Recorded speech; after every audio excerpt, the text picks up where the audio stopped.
បាច់ស្អីគេវិញ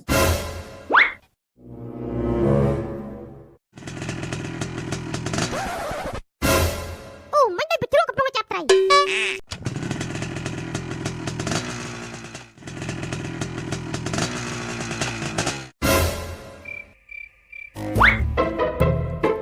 អូតាមពិតបញ្ជ្រុះអើយបញ្ជ្រុះ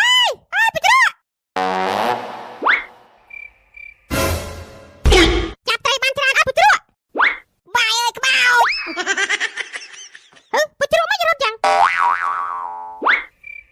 អូផ្លេចតាខ្លួនឯងបាំងកាយសំតោផាបញ្ជ្រុះ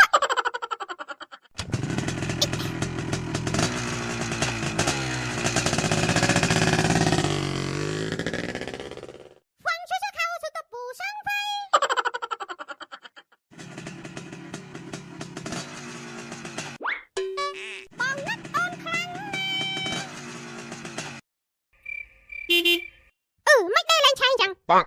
បែថ្លៃដែរអើយមិនដែលឃើញក្បោចដែរលោកច្បាស់ចេះចឹងទេលោកទាំងថ្ងៃបងតាមពិតល្បត់ប៊ូស៊ីសោះអូឆេះវិញហើយ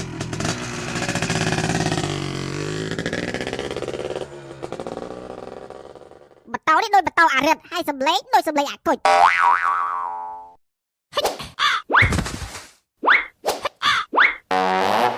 អាក្មួយដូបាយអីធ្លាប់ដាំឥឡូវអត់បាទមេភូមិអើយខ្ញុំចាក់ទៅមួយកសិកម្មដាំដោះអីហ្នឹងអត់ដែរធ្វើទេពីមុនមកនិយាយទៅខ្ញុំធ្លាប់ទៅនៅដូបាយហ្នឹងគឺធ្វើខាង restaurant clinic អញ្ចឹងណា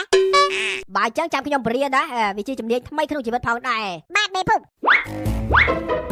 យើងយកគ្រាប់អាឡឹកនេះចូលដីអញ្ចឹងមកតែកុំយកជ្រៅពេកយកខ្លាចវាដោះអត់រួចណាបាទតោះតាបើទៅមុខទៀតអូខេ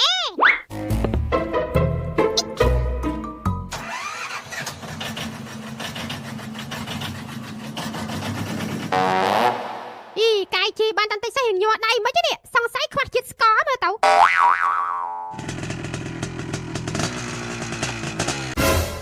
ណែរ៉ានេះមកវិញហីមកវិញហ៎